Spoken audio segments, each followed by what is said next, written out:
C'est un plaisir pour moi d'accueillir Rosa, qu'on vient d'écouter sur la situation au Rojava, et Alain Ruchot, avec qui, historien spécialiste de la question de la colonisation, auteur de nombreux travaux, dont le fameux La Première Guerre d'Algérie, qui est sorti au mois d'octobre dernier, que je vous invite vraiment à lire.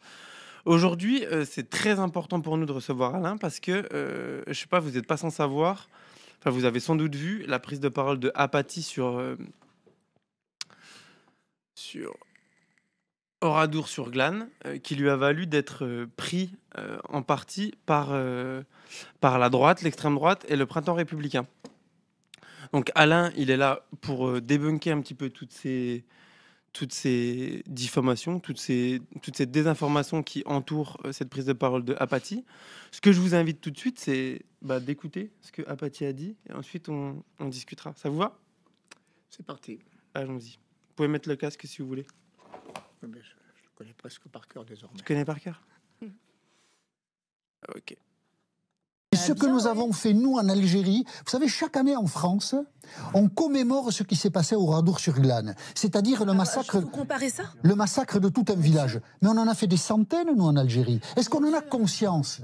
Donc, il faut dissocier les dossiers. Terrorisme en Algérie. Mais si nous avons une difficulté à avoir des relations Jean-Michel, saines... on n'a pas fait Oradour-sur-Glane en Algérie. On a mis des gens, on a mis des femmes et des enfants dans une église, on a mis le feu. la conquête Mais vous en vous rendez compte Algérie. ce que vous dites? Vous connaissez les détails de la conquête en Algérie? On s'est comporté comme des nazis. Combien de villages ont été massacrés? Mais des femmes? Jean-Michel, on s'est comporté comme des nazis en Algérie? Mais les nazis n'existaient pas. On ne s'est pas comporté comme des nazis. Les nazis se sont comportés comme nous l'avons fait en Algérie. Combien de femmes? Combien?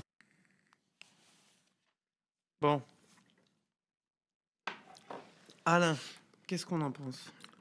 Est-ce que Jean-Michel Apathy ment? Certainement pas.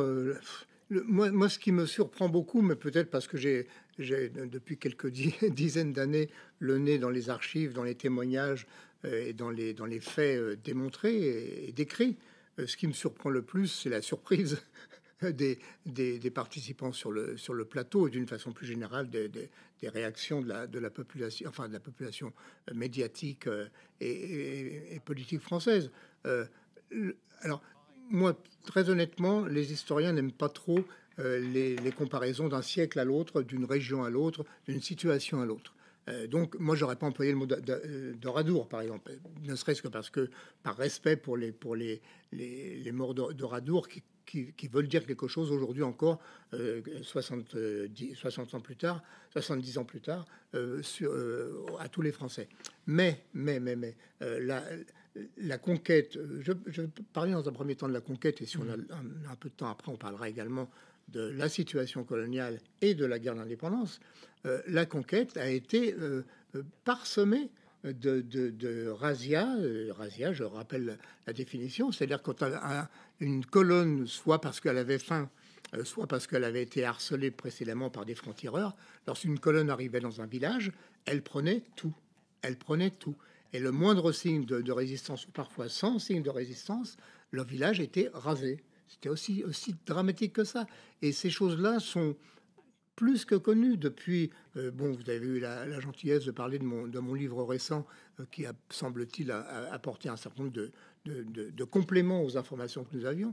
Mais ces choses-là sont connues depuis toujours. Elles sont connues par les contemporains.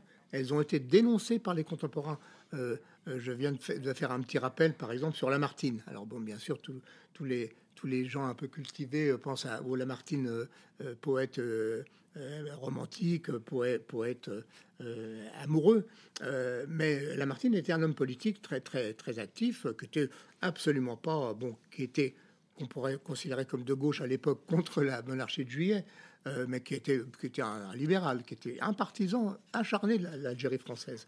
Et en même temps, Lamartine a dénoncé d'une façon très, très violente, avec pratiquement les mêmes mots, Oradour excepté, pratiquement les mêmes mots que Jean-Michel Apathy. Alain, tu rappelles aussi dans ton livre que dans le cas de la conquête de l'Algérie, on a beaucoup d'informations aussi parce que les militaires français documentaient eux-mêmes leurs crimes de guerre au travers de lettres, au travers de récits, c'est-à-dire que eux-mêmes revendiquaient les razzias, les enfumades, ils racontaient tout ça de manière tout à fait ouverte. Bien sûr. Moi, je pense que les politiques, Madame Portelli en particulier, qui ont réagi à la sortie de Jean-Michel Apathy, devraient avoir pratiquement, je vais pas être, je vais pas être excessif, mais devraient avoir pratiquement des cours d'histoire obligatoires. C'est des choses qui sont connues. Et Rosa, tu as raison. Les destructions de villages, les razzias, les crimes, à la limite parfois les viols à travers des petites notations, mais qui sont quand même tout à fait évidentes, eh bien ces choses-là sont référencées par les acteurs eux-mêmes, ou en tout cas par les donneurs d'ordre. Lisez les choses ont été publiées, elles sont d'ailleurs sur le site de la Bibliothèque nationale Gallica.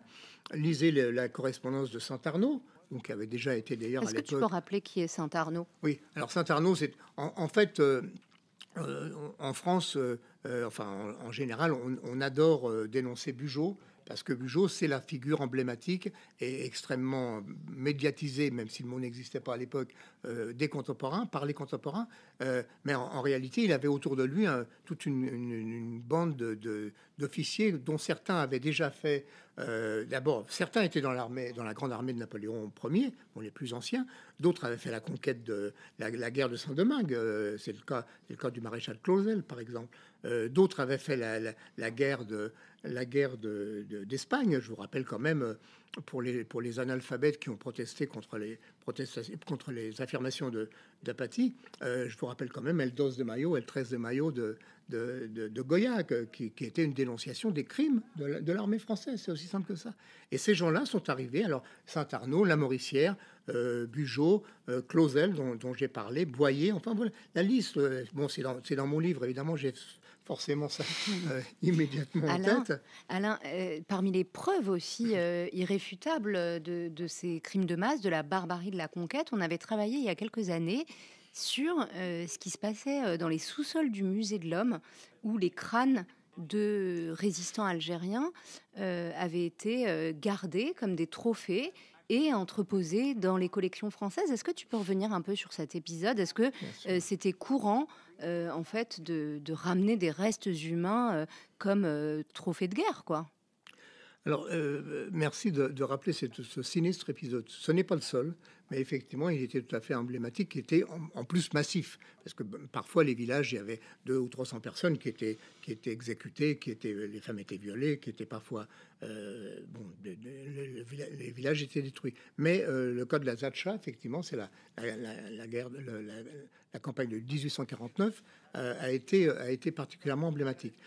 J'ai envoyé au site Histoire coloniale, j'en profite pour le citer, histoire de coloniale.net que je co-anime. J'ai envoyé trois exemples pris dans mon bouquin avec des documents d'époque. J'insiste toujours là-dessus, avec des témoignages d'époque.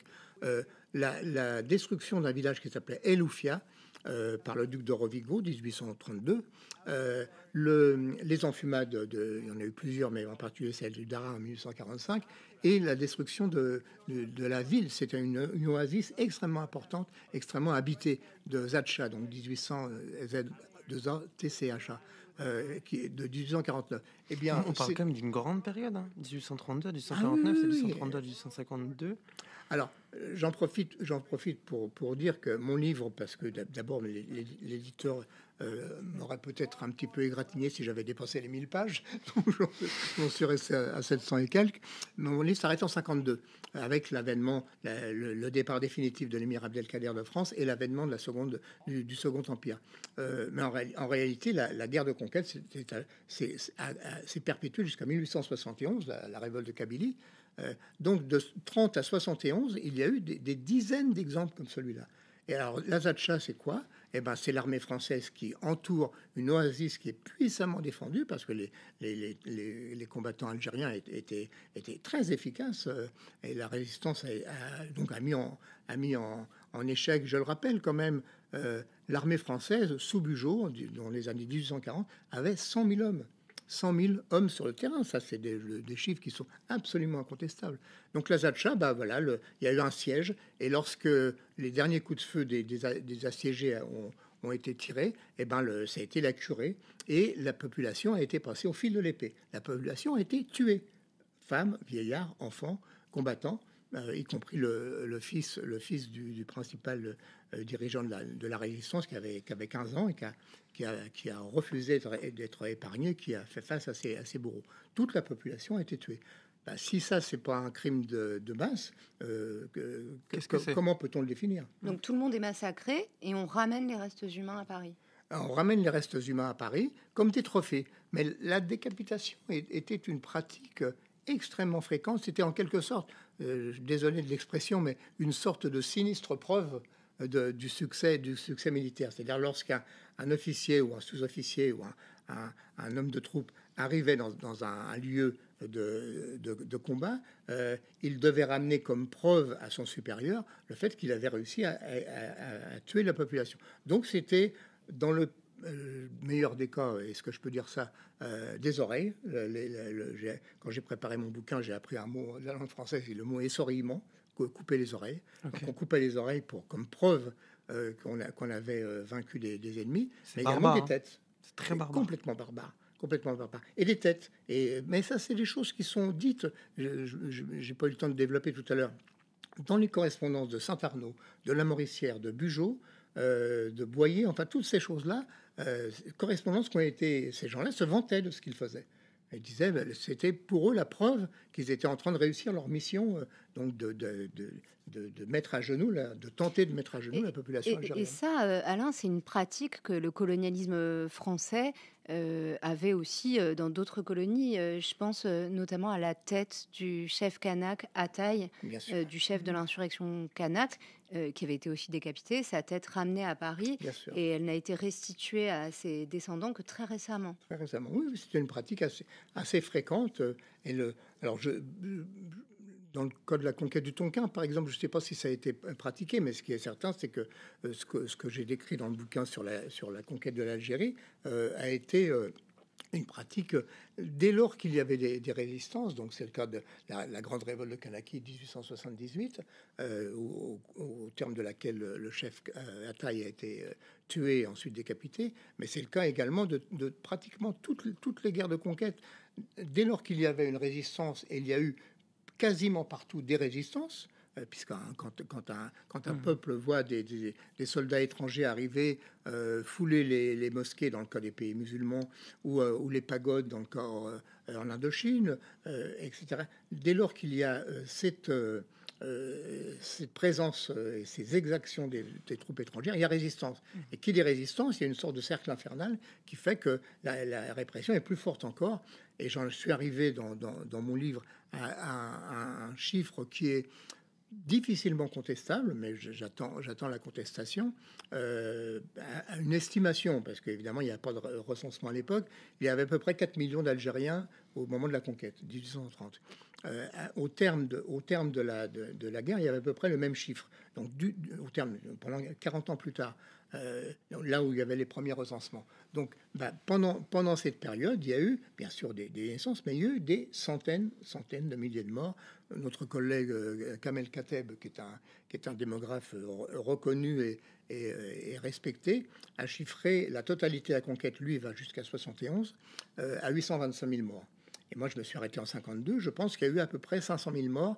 J'ajoute immédiatement que ce n'était pas des morts directes au combat, ce n'était pas des morts directes du fait des militaires, mais c'était des morts du fait de la présence de l'armée française et des premiers colons. Parce que, Alain, ça, c'est quelque chose que tu rappelles aussi dans ton livre, que je vous invite à lire, parce que c'est un travail extrêmement précis, documenté, sourcé. Donc, tu parles des razzias, des pillages, des vols, des viols, des décapitations de masse, des enfumades. Et tu dis que, au fond, le but de tout ça, c'est aussi l'accaparement des terres. Donc, les terres sont massivement accaparées. Et la conséquence, c'est la dislocation des sociétés paysannes, rurales, et puis les famines de masse, quoi. Bien sûr. Bien sûr. En fait, en histoire, je n'apprends rien à quiconque. En histoire, le mot colonisation a deux sens. Il y a d'une part la domination du drapeau, hein, donc on colonise une terre, mais il y a également le terme d'accaparement des terres. Et donc, effectivement, le but ultime, évidemment, c'était pas uniquement pour la gloire du sabre, comme disaient certains à l'époque, mais c'était évidemment pour implanter la domination française et ensuite permettre à des colons soit parce qu'on considérait qu'ils étaient pauvres et que donc c'était une forme de résolution de la question sociale. Donc, je vous rappelle quand même, en particulier pour les auditeurs de la chaîne de l'Humanité, ça dira quelque chose. Je vous rappelle que son contemporain de la conquête de l'Algérie, des éléments d'explosion sociale et de lutte sociale. Je pense à la révolte des Canuts. Aux révoltes des Canuts, on devrait parler au pluriel. Et puis, 1847-48, c'est le manifeste communiste de Marx et Engels qui disent un spectre entre l'Europe, le communisme. Eh bien, pour faire face à ce spectre, pour tenter de mettre fin, avec les guillemets nécessaires, aux luttes sociales, on considère qu'il faut envoyer des pauvres colonisés, de plus pauvres qu'eux.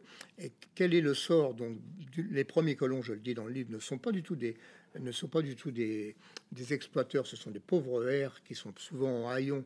J'emploie le terme de lumpen colonna. Et donc ces gens-là arrivent, mais même s'ils sont en situation de difficulté sociale, ce sont quand même des gens qui viennent prendre les terres des légitimes propriétaires qui étaient les fellahs, les paysans algériens. Il y a quelqu'un dans le chat qui nous demande pourquoi on appelle ça colonisation et pas guerre ou invasion. En fait, la colonisation est le but et la guerre est le moyen. Donc, moi, je vois pas. On peut employer les deux. D'ailleurs, dans le titre même de mon livre que je l'ai soumis, je l'ai soumis à l'éditeur et immédiatement il y a eu consensus. J'en profite pour saluer la mémoire de François Gess, avec qui j'ai travaillé pour les premiers chapitres et qui malheureusement est parti alors que la rédaction n'était pas achevée. La première guerre d'Algérie, oui, bon, ça a été une guerre. Ça a été une guerre de la même façon que pour la guerre d'indépendance, les Français ont pris les officiels français ont pris des pincettes pendant des années pour ne parler d'une guerre qu'en 1999. Avant, c'était des événements. À la conquête, oui, le mot guerre était employé par-ci, par-là, mais la plupart du temps, c'était la conquête, c'était la gloire de nos soldats, c'était la mission de nos civilisateurs, etc. Donc oui, la guerre a été le moyen qui a permis ensuite la colonisation. Alain, tu le disais tout à l'heure, donc ton étude s'arrête en 52, la guerre de conquête se poursuit jusqu'en 1871 avec l'insurrection en Kabylie, etc. Mais une fois que la conquête est achevée, cette barbarie dont on parle, ces villages rasés avec leur population massacrée, tout ça ne s'arrête évidemment pas. Et on a ressorti dans les archives de l'UMA un article de Robert Lambotte en 1955, un article qui avait été censuré. Et il parle en fait de la répression de 55 dans le Constantinois. Et les scènes qu'il décrit sont absolument atroces, puisque c'est vraiment des scènes de villages systématiquement rasés par l'artillerie, dans lesquels il découvre en fait les cadavres de femmes, d'enfants, de vieillards, de bébés. Et Robert Lambotte est un ancien résistant. Et on sent dans cet article que je vous invite à lire qu'il assiste à des scènes atroces. Est-ce que tu peux nous dire quelques mots, en gros, de ce qui se passe une fois la conquête achevée, de ce qui est réactivé au moment de la guerre d'Algérie et de la persistance, en fait, de cette barbarie qui avait présidé à la conquête? Bien sûr, évidemment, il faudrait faire un survol extrêmement rapide de ce siècle qui a succédé donc à 71, de ces 75 ans qui ont succédé à 71.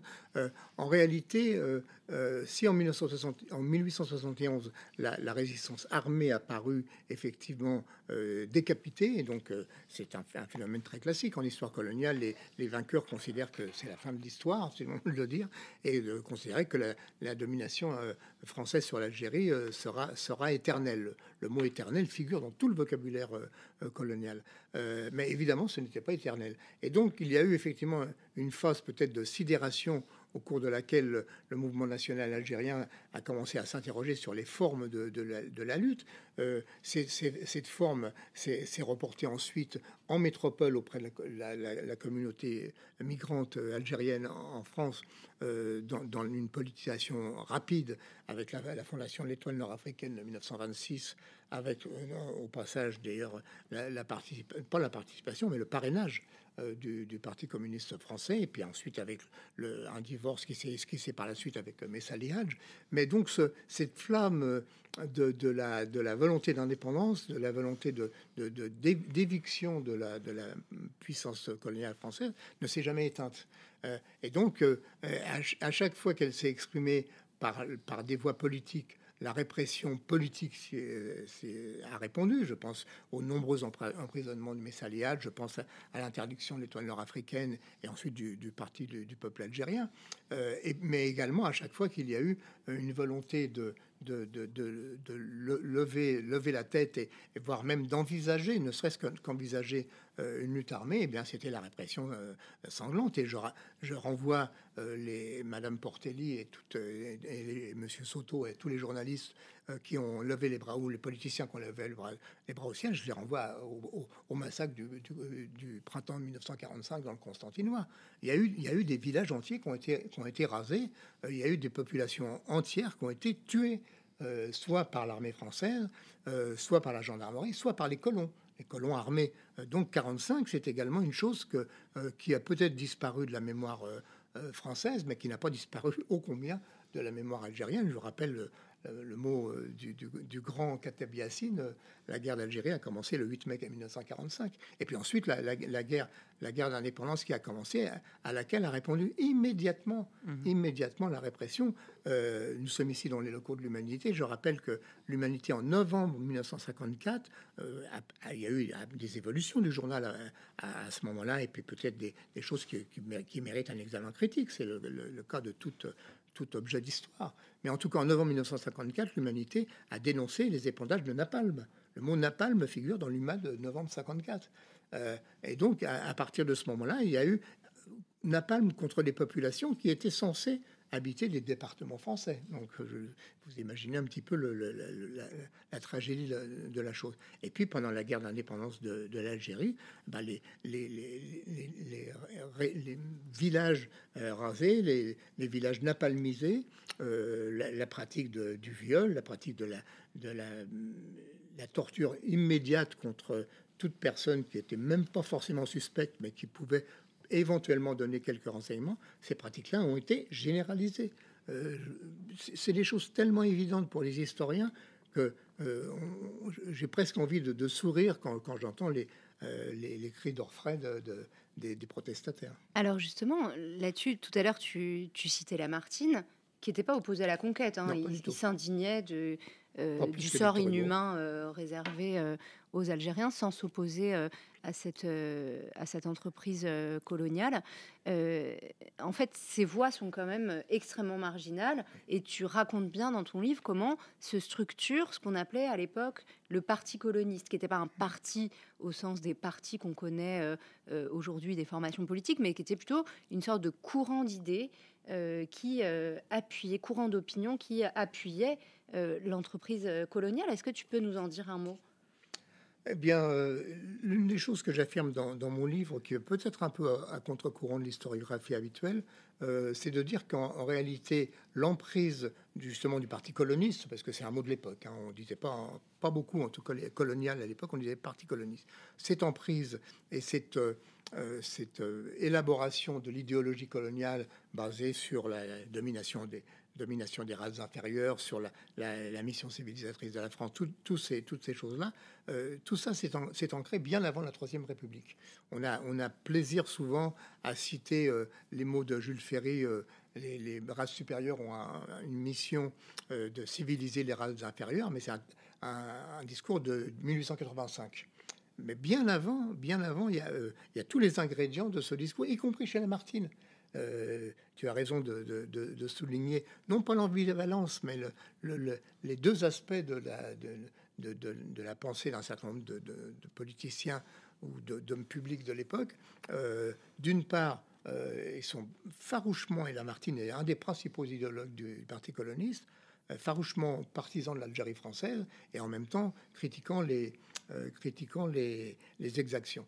Mais bon, effectivement, ce parti coloniste commence un travail de sape qui a porté ses fruits et qui a il suffit de regarder la société française aujourd'hui, qui a continué à porter ses fruits. Hélas, il ne faut pas oublier que les Français du début du premier quart du 21e siècle sont les héritiers de 150 ans, un siècle et demi, presque 2 siècles maintenant, d'idéologie colonialiste basée encore une fois sur la supériorité sur la mission de la race blanche. Certains disaient même la race française. On utilisait cette expression. Donc oui, c'est à ce moment-là que commence à se mettre en place cette notion. Je cite également un autre classique, du bord opposé, disons, exactement contemporain de la conquête, de la domination du comte de Gobineau. Il suffit que j'en parle. De la domination, de la supériorité, de l'inégalité des réussis. Donc, je reprends.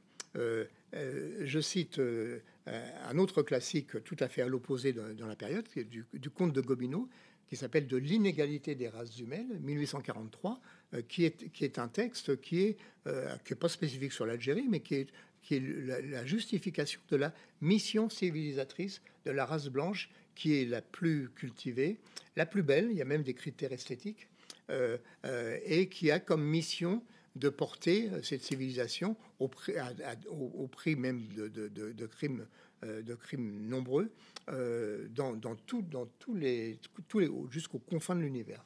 Alors justement, on s'est intéressé aux descendants, aux héritiers de ce parti coloniste, comme Éric Zemmour, qui répète exactement la même chose 130 ans après. Finalement, une surprise. C'est pas une surprise. Et il y a une vingtaine d'années, Alain, au Parlement avait été adoptée une loi qui faisait obligation aux enseignants, aux chercheurs, de prendre en compte les aspects positifs de la colonisation. Est-ce qu'il y a des aspects positifs de la colonisation ?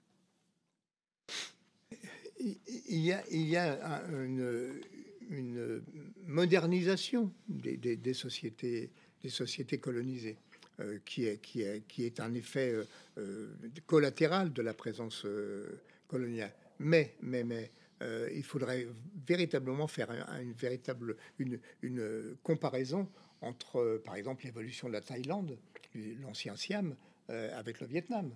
La Thaïlande n'a jamais été colonisée, elle est passée à la modernité par elle-même.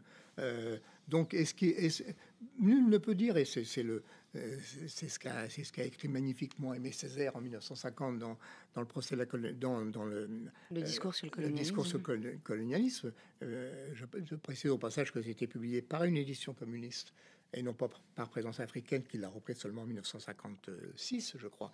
Les éditions réclament. Donc, Césaire avait dit ça. Il avait dit la colonisation française, la colonisation en général, d'ailleurs, a brisé les chines de sociétés qui étaient en devenir. Que serait-elle devenue nul ne le sait, mais en tout cas, ce qui est certain, c'est que dans un certain nombre de colonies, de pays par la suite colonisés, il y avait des ingrédients d'une modernisation qui se serait faite, même d'une industrialisation. Alors, bon, maintenant, bien sûr, les voies de chemin de fer, les routes, les quelques hôpitaux, encore qu'il faudrait regarder dans le détail, les écoles, mais même les écoles, l'Algérie, à la veille de la guerre d'indépendance, avait 15% d'alphabétisés, d'enfants scolarisés. Et on peut dire aussi que toutes ces infrastructures étaient au service aussi de l'économie coloniale et du pillage des ressources des pays colonisés. Sur ces aires, il disait... Et fait avec la sueur, le sang et souvent les impôts décolonisés. Il faut quand même pas oublier ça. La loi de, je sais plus quel mois, de 1900, la loi de finances de 1900 précise que la colonisation, sauf quelques exemples, quelques exceptions comme l'Afrique équatoriale française qui était le petit pousset de la colonisation, sauf quelques exceptions, la mise en valeur était faite par les budgets locaux. Donc, ces budgets locaux, quand un gouverneur général avait besoin de quelques millions pour une voie de chemin de fer, d'une part avec une main-d'œuvre gratuite, mais ces millions, il les trouvait dans les régies.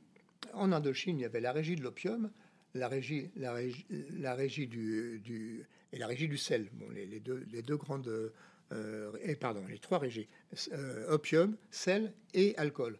Il y avait trois régies qui ont alimenté, et on retrouve ça sur Gallica, dans les comptes rendus des gouverneurs généraux qui envoient au ministère des colonies à l'époque leur rapport. Ils disent on a touché tant de millions grâce à l'argent qu'on prenait sur la consommation d'opium des indigènes. Donc, on pourrait parler soyons aussi, modestes. on pourrait parler longuement du travail forcé, etc. Pour continuer sur Césaire, il disait de toutes les entreprises coloniales, on ne saurait réunir une seule valeur humaine.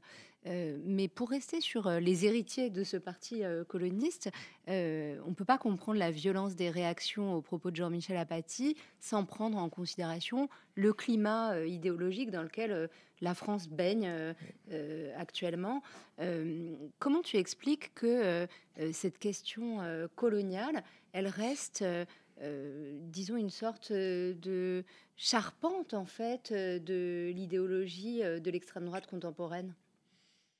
Et pas seulement de l'extrême droite, c'est là qu'est le drame. Si j'étais égoïste, je dirais que je suis plutôt content d'avoir choisi avant la mode l'histoire coloniale, puisque ça fait quelques dizaines d'années que je travaille sur ce sujet, et donc d'un certain point de vue, ça m'a attiré un certain nombre de demandes. Tant mieux quand on peut essayer de rétablir. Maintenant, je crois qu'effectivement, on a eu, je dis, un on très très globalisant. On a eu peut-être une certaine candeur après les indépendances à penser que cette page-là serait tournée et que finalement la question coloniale ne serait plus en débat, et que les peuples ayant suffisamment tranché en faveur de l'indépendance, eh bien le débat en France ne serait plus entre spécialistes. Et effectivement, si on regarde bien, et peut-être faudrait-il faire une étude beaucoup plus précise que ce que je dis, mais si on regarde bien, je pense que dans les 20 années qui ont suivi, par exemple, l'indépendance de l'Algérie, donc qui pour les historiens marque un cap après lequel on va dans une autre période, la période du néocolonialisme, etc. Les 20 années qui ont suivi l'indépendance de l'Algérie, il y avait une sorte de consensus. Il était quand même assez rare que des voix, il y avait les voix de l'extrême droite. Je rappelle la campagne, je suis entouré de deux jeunes qui ne peuvent pas s'en souvenir. Je rappelle la campagne de Tixier-Villancourt en 1965, qui était l'avocat de l'OAS quand même, et dont le directeur de campagne était Jean-Marie Le Pen, 1965. En 65, Tixier-Villancourt avait dû faire 4,5% des voix. C'était effectivement des nostalgiques, quoi. Il avait basé toute sa campagne sur le regret d'avoir perdu l'Algérie. Mais bon, ce qui s'est passé, je pense qu'il y a eu un basculement qui progressivement s'est implanté, auquel on n'a pas suffisamment fait attention. Je pense que l'ère de la domination, enfin la présidence de Giscard d'Estaing a été un moment clé. Et je rappelle que dans un autre livre, Nostalgérie, j'avais affirmé document à l'époque, à l'appui, que Giscard d'Estaing avait été très très probablement un des informateurs de l'OAS au sein du gouvernement français. Je le dis aujourd'hui, je le redis publiquement. Ça fait mon livre sur la nostalgie date d'une dizaine d'années. J'ai jamais eu de procès, et donc c'est quand même que Giscard lui-même, qui était encore vivant à l'époque, et Giscardien aujourd'hui sont quand même un petit peu gênés aux entournures.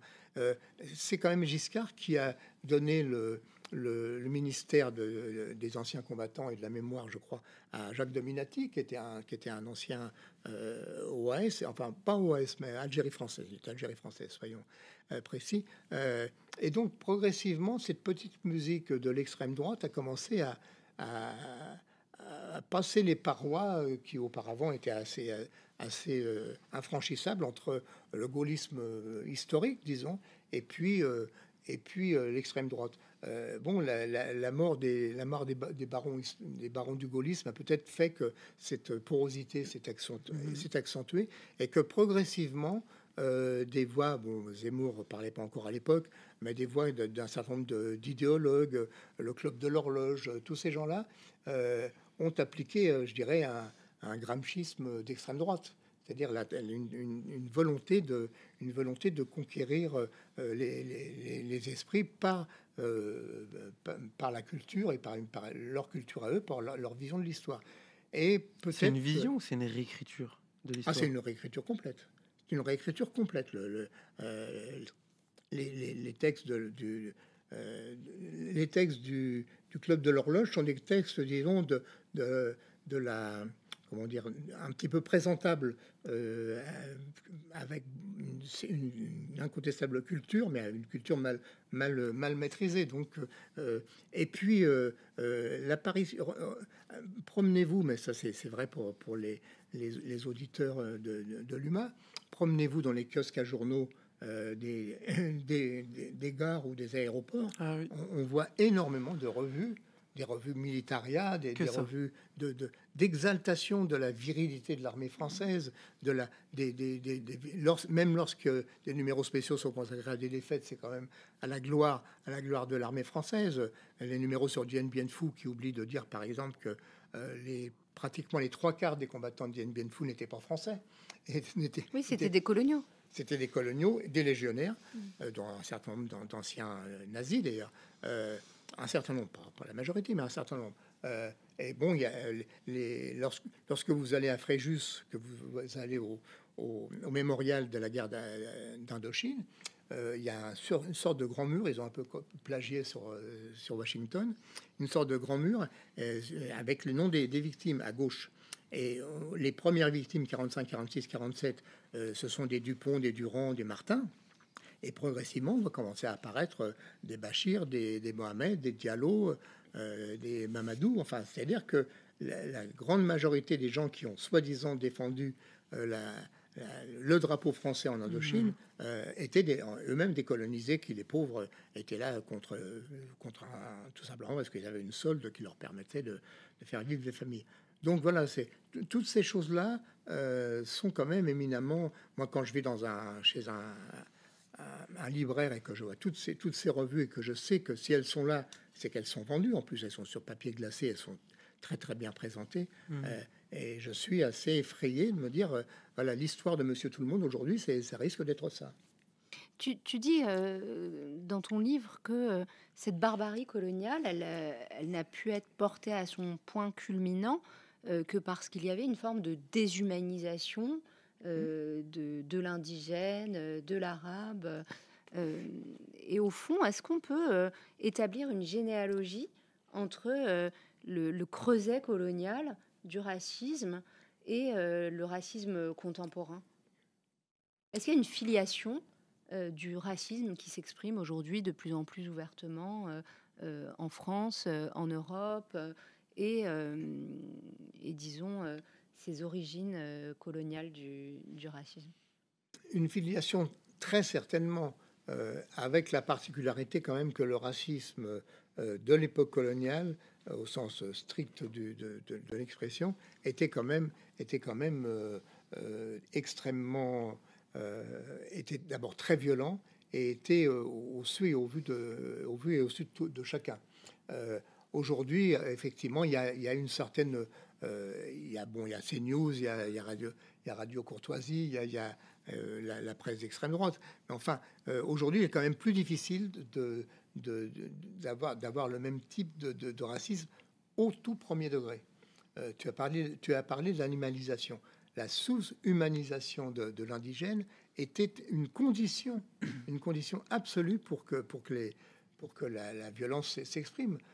Si les conquérants, dans leur masse, avaient considéré qu'ils avaient en face d'eux des êtres humains comme eux, avec une culture différente, une façon de s'habiller différente, une langue différente, mais des êtres humains, ils n'auraient pas pu faire ce genre de crime.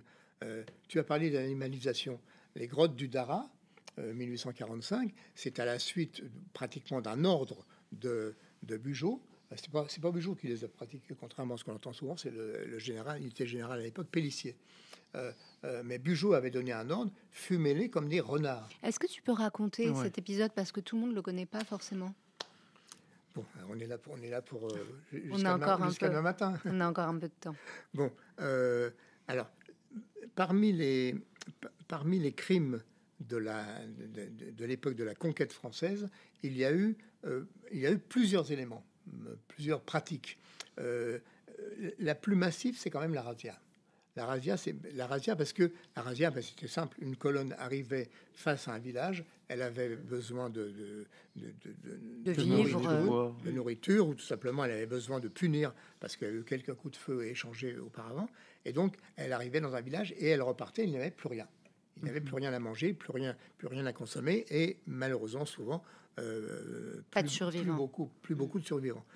Donc ça, c'était la razzia. Donc c'était une pratique qui a été absolument généralisée pendant toute la période de la conquête. Toutes les colonnes françaises ont pratiqué des razzias, et on en trouvait, contrairement à la guerre d'indépendance de l'Algérie où la censure, on en sait quelque chose, était importante. Pendant la monarchie de Juillet, d'une façon très étonnante, tout ce que je décris ici était dans la presse.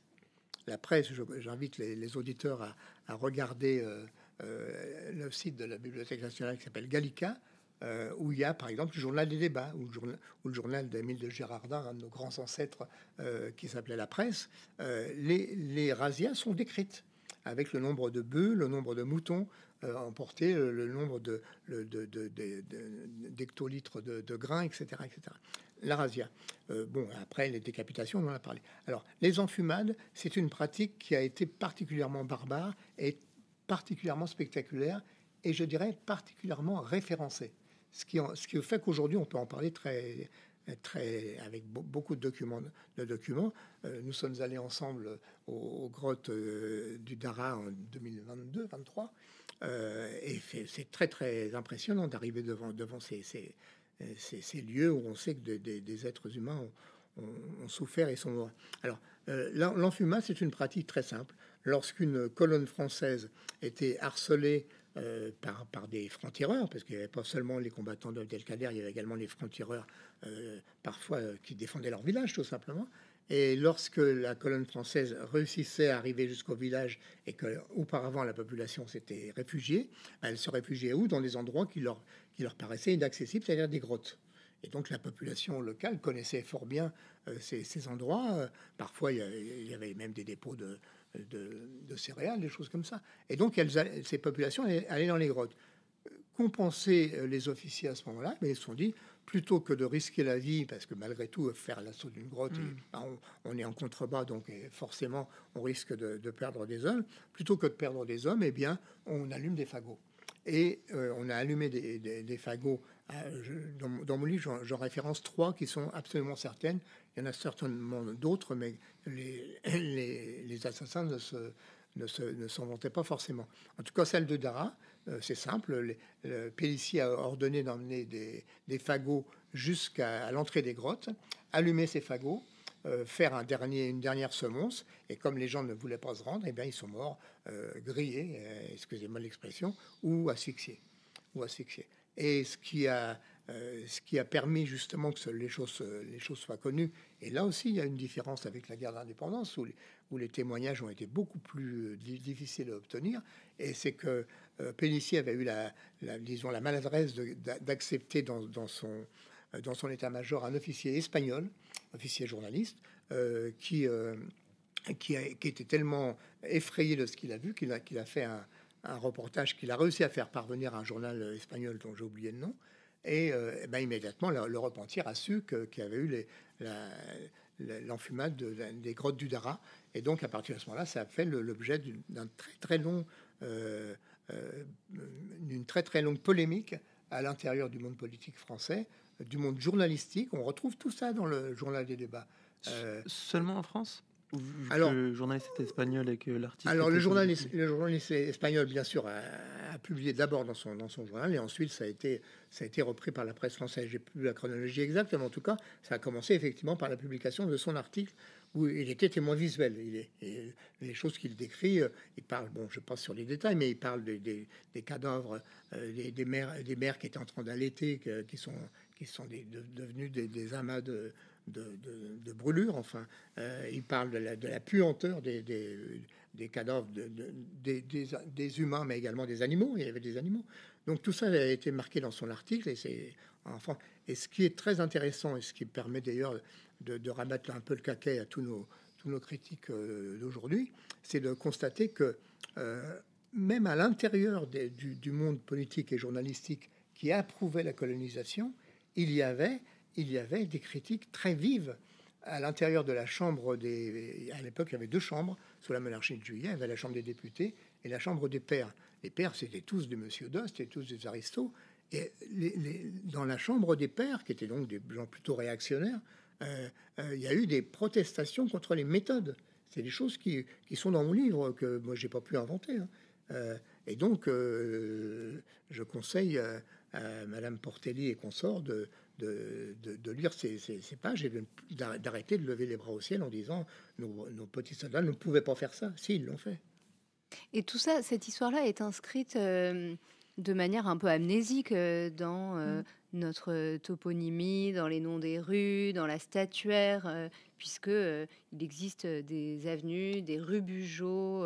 À Paris, elle a été débaptisée récemment, mais tous ces généraux, tous ces militaires qui ont conduit la conquête sont aujourd'hui parfaitement honorés bien sûr. en France. Bien sûr, pour ne parler que de la conquête de l'Algérie, il y a encore à Paris une rue Lamoricière. Il y a des statues, il y a encore une statue de Bugeaud, et puis il y a également des statues de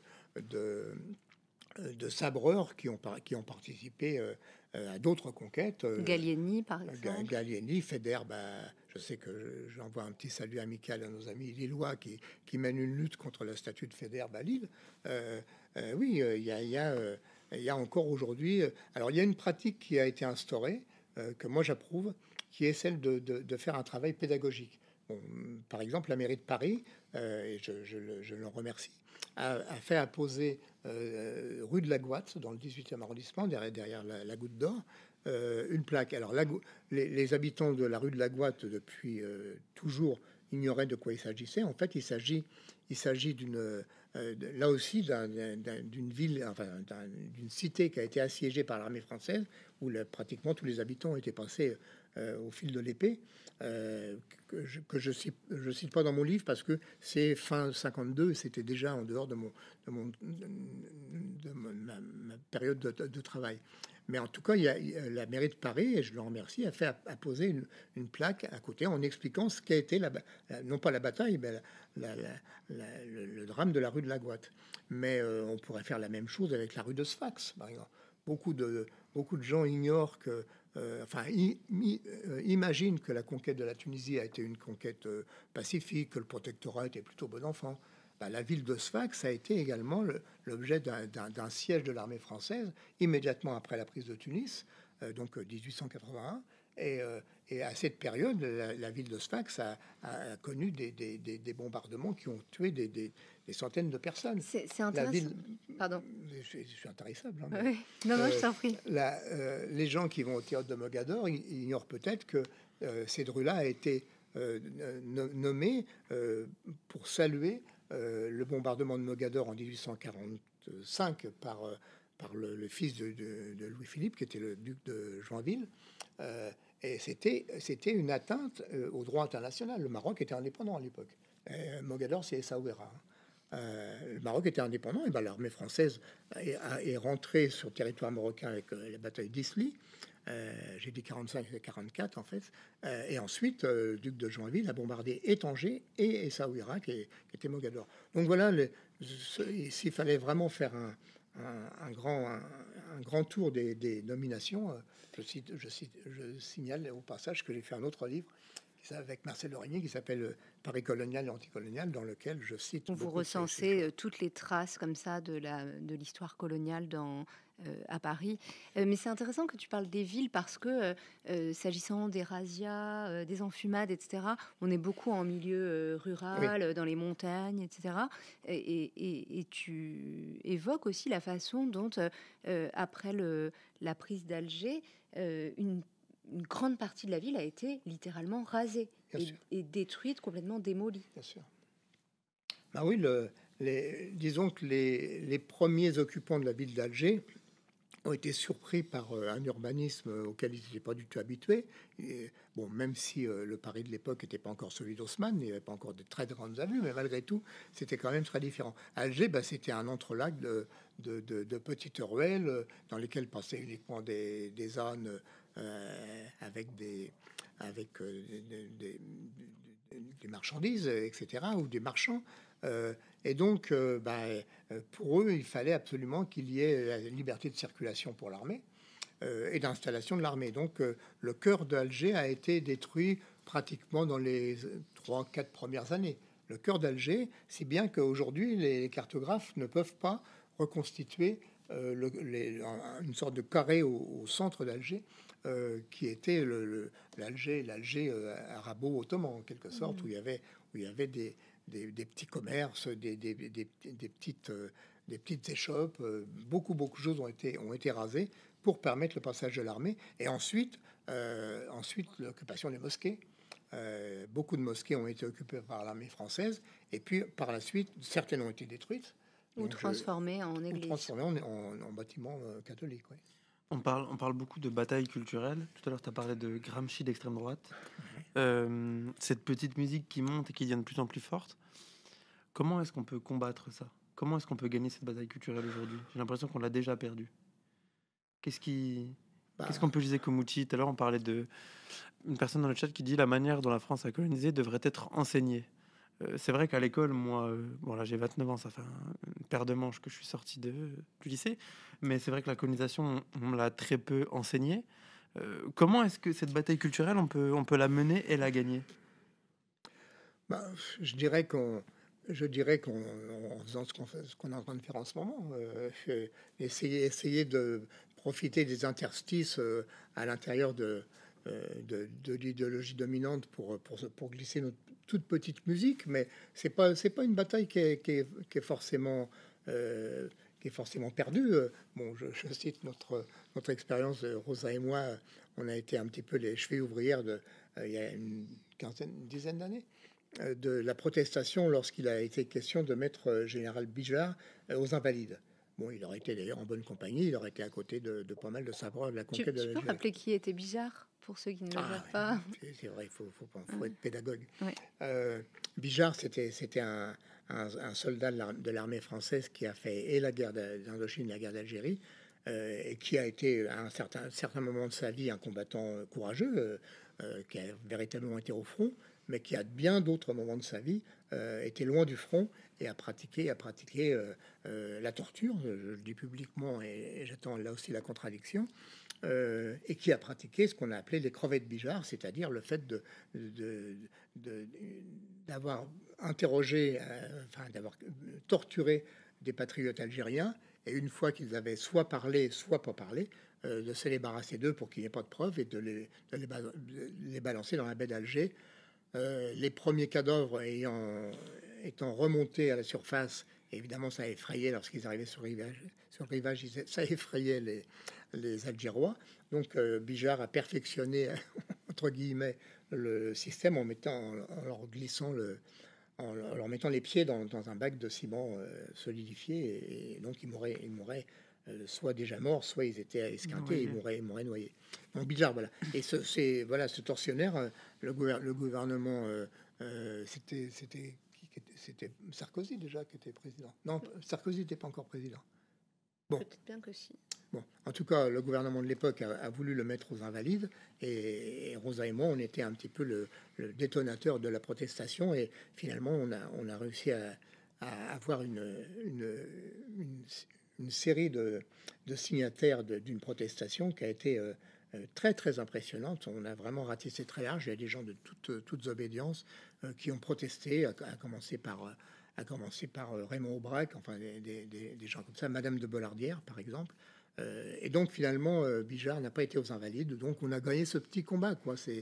Il y a celui-ci, il y a la victoire, j'ai pas terminé tout à l'heure sur Bugeaud, mais le fait que la mairie de Paris est également débaptisée l'avenue Bugeaud, c'est quand même une victoire qui permet quand même de de montrer. C'était l'occasion d'un débat, public fructueux qui nous a permis à nous de dire qui était Bugeaud.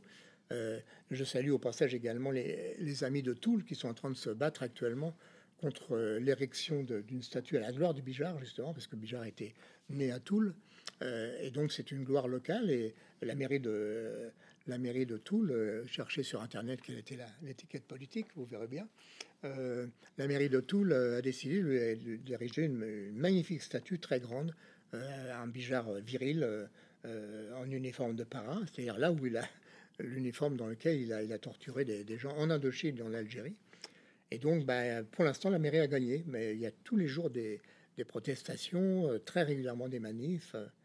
Et j'ajoute là-dessus, sur la bataille culturelle, que paradoxalement, alors que le débat politique est sur ces questions-là de plus en plus violent, avec des instrumentalisations, des falsifications, des mensonges qui sont proférés sur cette histoire, parallèlement, il y a eu ces dernières années des travaux d'historiens vraiment remarquables sur l'histoire coloniale, pas seulement sur l'histoire de l'Algérie. Et donc, il y a eu des progrès très importants de l'historiographie. Il y a ce dernier livre, peut-être tu peux le montrer, que toi tu signes, donc sur la première guerre d'Algérie.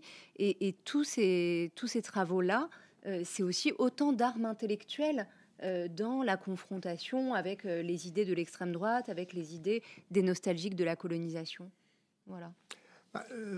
Oui, ce que tu dis m'amène une réflexion supplémentaire, c'est que y a une sorte de contradiction fondamentale entre les travaux des historiens. En ce qui me concerne, je ne connais pas d'historien qui a véritablement travaillé qui puisse soutenir la thèse des effets positifs de la colonisation. On n'a pas. On a entre nous des divergences d'analyse, parfois des divergences politiques qui sont naturelles entre nous, mais l'immense majorité des historiens d'aujourd'hui, un peu dans le sillage de Charles-André Julien ou Charles-Robert Ageron, enfin nos grands ancêtres, font des descriptions qui sont des descriptions référencées. Je veux dire, il ne s'agit pas de pamphlets, il s'agit de textes d'historiens sur des sujets précis qui portent sur toutes les colonies françaises. Bon, il y a donc ce fossé entre le travail que j'appellerais à aspiration scientifique, on a toujours des failles, mais en tout cas à aspiration scientifique, et puis la vulgarisation. Et donc, tu as raison, le simple fait que nos travaux ne transpirent pas ou pas encore jusqu'à l'enseignement dans le secondaire ou jusqu'à des médias de masse est quand même très dommageable et très inquiétant, c'est sûr, pour le débat serein sur la question coloniale en France. Parce que j'ai même fait, je vais aller plus loin, j'ai même fait un master d'histoire, et en master d'histoire, on m'a jamais enseigné la colonisation d'Algérie. Eh oui. Jamais. Je trouve ça dingue. Eh oui. En tout cas, je vous invite aussi, pour ceux qui sont en train de nous suivre, à aller sur le site de l'Humanité. On a énormément d'archives sur la question coloniale, sur l'histoire coloniale, avec des articles passionnants dont un certain nombre a été signé par Alain Ruscio, mais aussi par d'autres historiens qu'on invite régulièrement dans nos colonnes ou par des journalistes de l'Humanité. Et cette archive-là, elle permet aussi de puiser du savoir, des sources pour s'orienter dans la désorientation qu'essaye de semer l'extrême droite sur cette histoire. Et la droite. Et la droite. Et peut-être même au-delà. Ouais. Voilà. Ouais, Eh ben, merci beaucoup. Merci Alain. Merci de l'invitation.